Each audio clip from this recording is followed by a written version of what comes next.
When my dad offered me a ride home after the family dinner, I almost said no. But that drive turned into a conversation I didn't know I needed. Family dinners have always been strange in my family. Not because we argue, but because we avoid anything real. It's always laughter, old stories, and questions that don't ask for honest answers. Last weekend was my dad's birthday.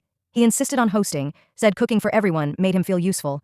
He looked tired, but proud, like someone holding on to tradition because he didn't know how else to connect. By the end of the night, people were hugging, gathering leftovers, saying goodbyes. Mom asked if I wanted a ride, but Dad cut in. I'll drive her home, we haven't talked in a while. I hesitated.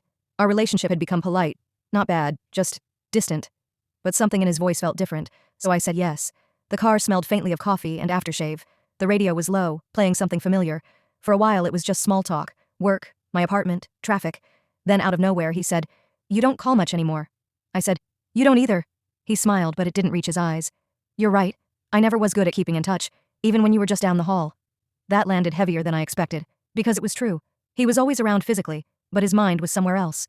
Emails, phone calls, the next project. Meanwhile, I grew up quietly collecting moments that could have been memories.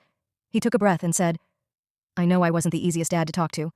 I laughed under my breath. That's one way to put it. Then he said something I didn't see coming. "I used to think keeping the lights on was enough, but you needed more than a provider. You needed a dad who showed up."